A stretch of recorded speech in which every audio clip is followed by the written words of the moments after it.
Hey guys, this is Preeti and welcome back to your channel Short World. आज हम करेंगे similarity of triangles class 10th chapter 6। आज हम कर रहे हैं सिमिलैरिटी। फर्स्ट ऑफ ऑल मैं बताऊंगी कि सिमिलर ट्रायंगल क्या होते हैं।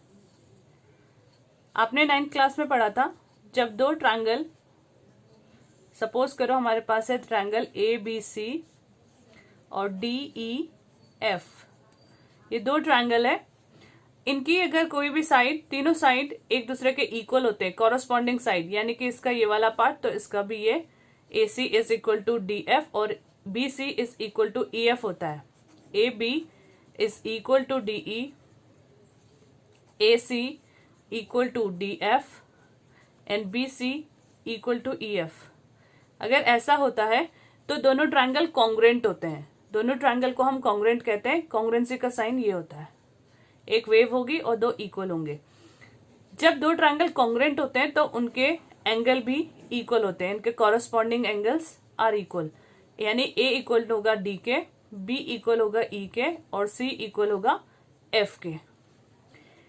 कॉन्ग्रुएंसी में दोनों एग्जैक्टली इक्वल ट्रायंगल होते हैं, लेकिन जब हम बात करते हैं सिमिलैरिटी की तो यहां हम इक्वल की बात नहीं कर रहे हैं। अगर मेरे पास एक ट्रायंगल है ABC और एक ट्रायंगल है DEF, क्लियर? ये ABC और DEF ये दो ट्रायंगल है। सिमिलर ट्रायंगल में हम कहते हैं, सिमिलर में जब हम सिमिलर ट्रायंगल की बात करते हैं तो हम कहते हैं कि दो ट्रायंगल का जो कॉरस्पॉन्डिंग साइड्स होती हैं उनका रेशियो इक्वल होता है, यानी कि AB अपॉन DE, ये इसकी कॉरस्पॉन्डिंग साइड है। AB की कॉरस्पॉन्डिंग साइड DE, AC की कॉरस्पॉन्डिंग साइड DF, तो इनका जो रेशियो होगा वो इक्वल होगा। साइड्स इक्वल नहीं होंगी, इनका रेशियो इक्वल होगा, तो ये हो जाएगा BC अपॉन EF। तो ये तीनों साइड जो हैं अगर इक्वल रेशियो में है तो हम कहेंगे कि ये दोनों ट्रायंगल क्या है, सिमिलर है।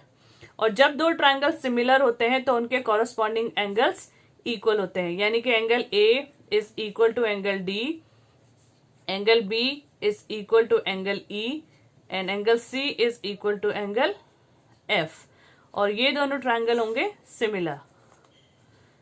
ABC, triangle ABC is similar, ये वेव होगा, ये सिमिलैरिटी का साइन है, इज DEF।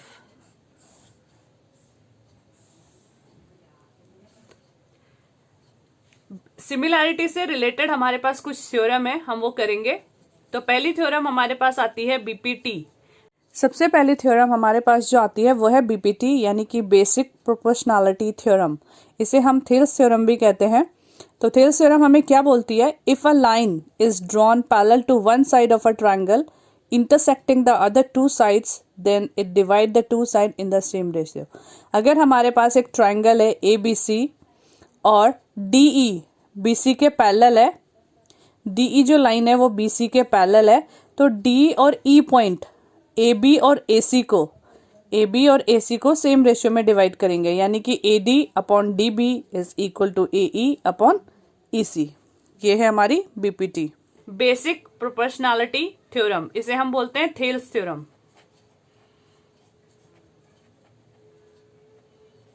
ये है थेल्स थ्योरम। तो थेल्स थ्योरम कैसे प्रूव करेंगे? हमारे पास एक ट्रायंगल है ABC और यहां पर है, ये एक पैरेलल लाइन है DE पैरेलल लाइन है। यहां से मैंने एक परपेंडिकुलर डाला F और यहां से एक परपेंडिकुलर डाला G। ये कंस्ट्रक्शन है।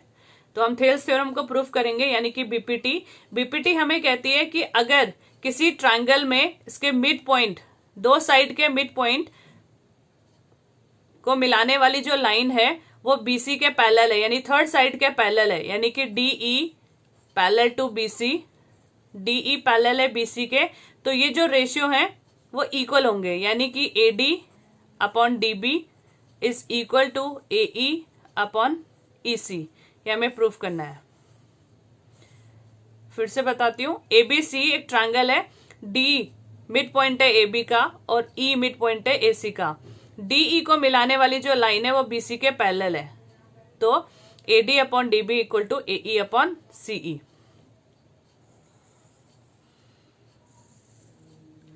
हमने यहां से डी से परपेंडिकुलर डाला जी ए ई पर और ई से परपेंडिकुलर डाला है एफ पर। तो आगे करेंगे। सबसे पहले मैं निकालूंगी A D E, area of A D E. ये ए डी ई छोटा वाला triangle, area of triangle A D E. तो ये बनेगा आपका हाफ बेस, बेस कितना है ए डी और इसकी हाइट है ई एफ। से इक्वेशन फर्स्ट कर लो। ए डी ई का area half A D into E F. ये ट्रायंगल दिख रहा है डी बी ई, ये डी बी ई है, इसका एरिया निकालेंगे तो ये हो जाएगा area of triangle D B E is equal to, इसका बेस है डी बी तो डी बी बी डी ले लेंगे और इसकी हाइट भी यही होगी ई एफ, तो half D B into E F. ये इक्वेशन 2। यहां से इन दोनों का ratio on dividing first and second, तो ये हो जाएगा area A D E upon area of B D E, half A D into E F upon half B D into E F.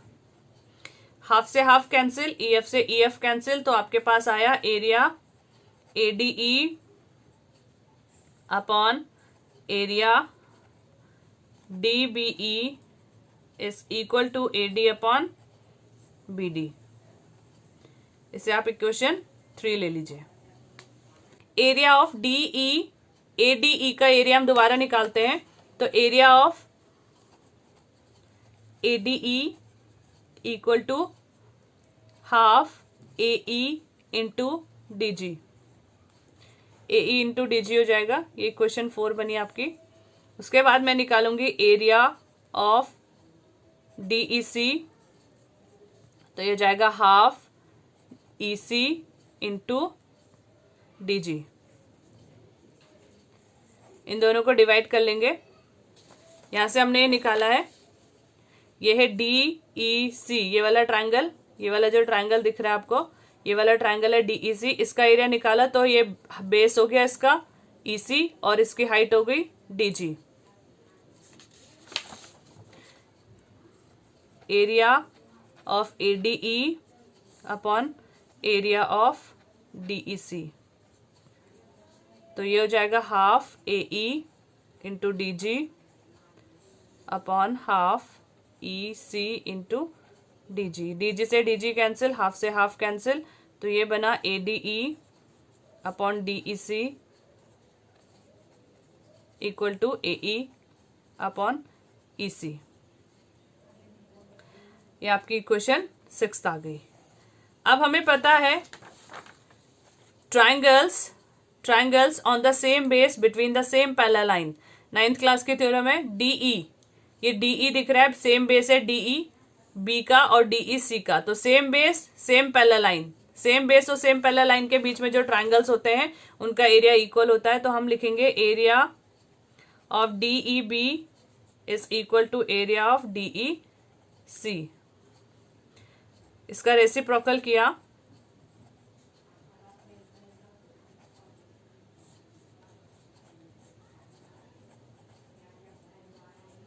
और इसको मैं मल्टीप्लाई करूंगी दोनों साइड एडीई से, एडीई से दोनों साइड मल्टीप्लाई कर लिया।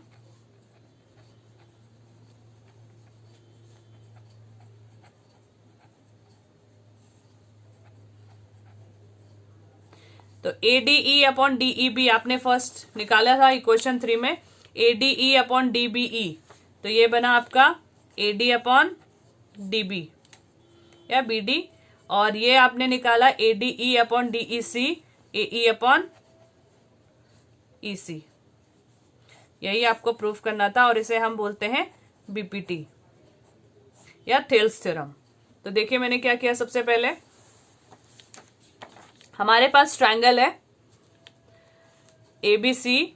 थेल्स थ्योरम बोलती है जब भी कोई ट्रायंगल में एक पैरेलल लाइन पैरेलल होती है तो वो साइड्स को इक्वल रेशियो में डिवाइड करती है, यानी AD upon BD is equal to AE upon EC। तो ये हो गया मेरा, पहले हमने निकाला यहाँ से एरिया ऑफ ADE और DBE, फिर इन दोनों का रेशियो निकाला। उसके बाद हमने निकाला ADE और DEC, इन दोनों का रेशियो। और उसके बाद हमारे पास थ्योरम से हमने निकाला area of DEB is equal to area of DEC by triangles on same base between same parallel line equal in area। तो DEB इक्वल टू DEC हमने रखा। उसके बाद हमने इसे रेसिप्रोकल किया और ADE से दोनों साइड मल्टीप्लाई करने के बाद हमारे पास रेशियो आ गया। तो ये थी हमारी BPT। इससे पहले हमने किया था थेल्स थ्योरम यानी कि BPT।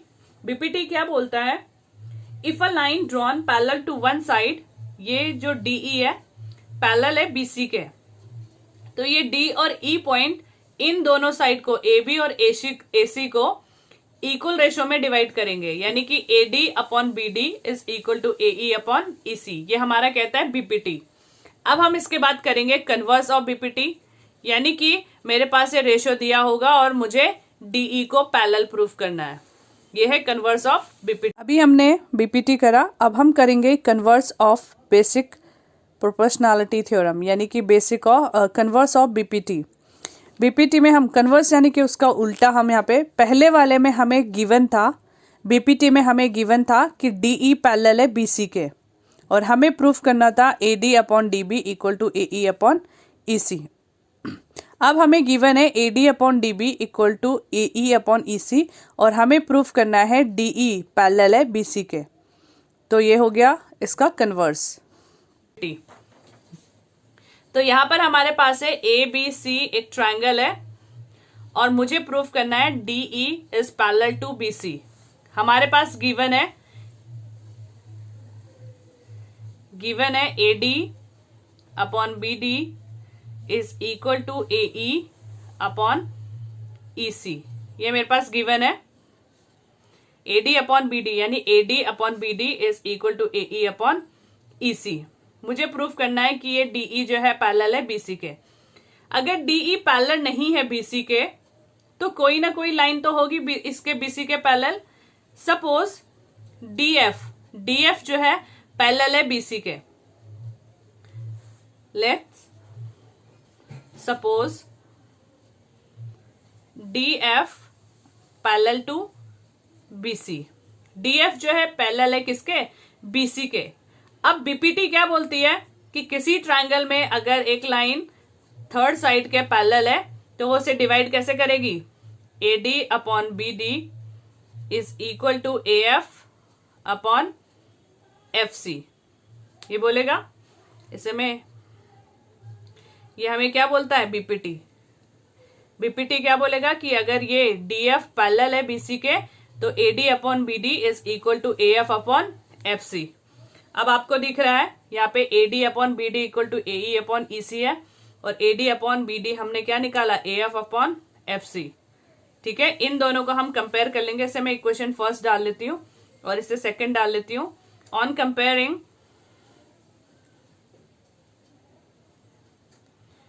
फर्स्ट एंड सेकंड को मैं कंपेयर कर रही हूं, तो आप देखोगे यहाँ पे AD अपॉन BD जो AE अपॉन EC है,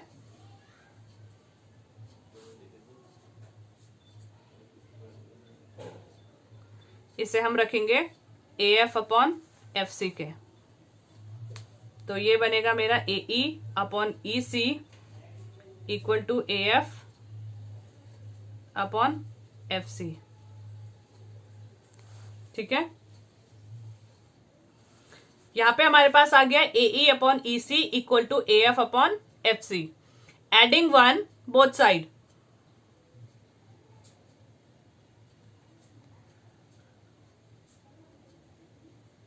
दोनों साइड मैंने 1 को ऐड कर लिया। AE upon EC plus 1 AF upon FC plus 1। ठीक है, दोनों साइड को मैंने क्या कर दिया, 1 को ऐड कर लिया, AE upon EC plus 1 AF upon FC plus 1। अब हम यहां से एलसीएम लेंगे, तो एलसीएम लेते हैं, AE अपॉन EC प्लस 1 है, और मेरे पास नेक्स्ट है AF प्लस FC प्लस 1। यहां से एलसीएम लूंगी तो ये बनेगा AE प्लस EC, और ये EC बन गया, और ये बना AF प्लस FC और FC। अब यहां पे आप देख रहे हो AE प्लस EC क्या बना रहा है, AE plus EC, AC upon EC, और AF प्लस FC ये भी क्या बनाएगा, AC। AC से AC कैंसिल, तो ये क्या बन गया, इसको क्रॉस करेंगे, FC इक्वल टू EC। क्या कभी ऐसा हो सकता है कि दो अलग अलग पॉइंट है, F यहां पर है, E यहां पर है, और इन दोनों की मेजरमेंट इक्वल हो? क्या मैं ऐसा कह सकती हूं कि यहां पर है F, E और C, FC EC के इक्वल हो सकता है क्या? नहीं हो सकता। अगर EC और FC इक्वल है, इट मींस F पॉइंट कहां पे लाई करता है, E पर ही लाई करता है, तो ये F कहां पर आएगा, इस E पर ही आएगा। इट मींस DF जो है वो F यहां पर ना होकर E पर है, और DF जो हमने इसको पैरेलल लिया था BC के, DE क्या हो गया, पैरेलल हो गया BC का, यानी E और F दोनों है सेम पॉइंट पर लाई करते हैं। तो हम ये जो हमारा कंक्लूजन निकला, FC equal to EC, this is possible only when F and E coincide, that is DF is the line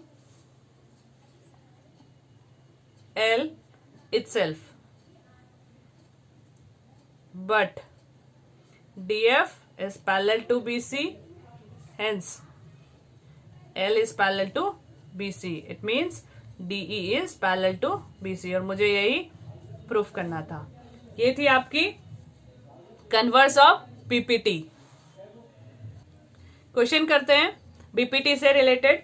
तो हमारे पास पहला क्वेश्चन है यहाँ पर, PQ is parallel, PQ parallel है हमारे MN के, और हमारे पास गिवन है KP upon PM equal to 4 upon 13, और KN की वैल्यू हमें गिवन है 20.4, और हमें फाइंड करना है KQ। यहां देखिए KP और PM इन दोनों का रेशियो हमें दिया हुआ है 4 अपॉन 13, और KN दिया हुआ है, तो KN कितना है 20.4। बीपीटी में हमने पढ़ा ये रेशियो और ये रेशियो, इसका रेशियो इस ये अपॉन ये is equal to KQ upon QN, तो हम पढ़ेंगे KP upon PM is equal to KQ upon QN। ये हमने देखा, ये बीपीटी है, क्लियर। अब KQ की मुझे इसकी वैल्यू निकालनी है, तो ये क्या बनेगा हमारा KP PM, QN को मैं क्या लिख सकती हूं, QN को हम लिख सकते हैं, QN को KN माइनस KQ लिख सकती हूँ कि नहीं। यहां से यहां तक KN है, और इस QN को मैंने माइनस, ये KQ को माइनस कर दूंगी तो ये वाला पोर्शन बचेगा। अब जिसकी वैल्यू गिवन है उसको रखो 4 अपॉन 13 इक्वल टू KQ मुझे फाइंड आउट करना है, KN मेरे पास है 20.4 और माइनस में KQ।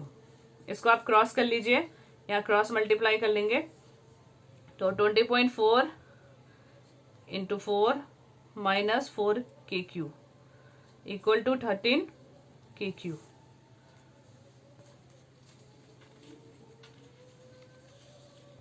इस 4 को मैं राइट हैंड साइड लेके जा रही हूं, तो 20.4 इंटू 4 और ये 13 KQ प्लस 4 KQ, 13 और 4 17,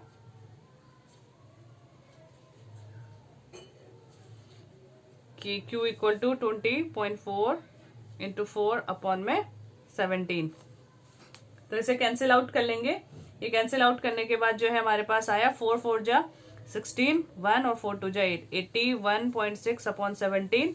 और यहां से आपके पास KQ की वैल्यू आ जाएगी 4.8 सेंटीमीटर। तो ये था आपका पीपीटी पे बेस्ड क्वेश्चन। आई होप आज का टॉपिक आपको समझ में आया होगा। तो आप इसी तरीके से हमारे साथ बने रहिए और देखते रहिए short world. Thank you for watching.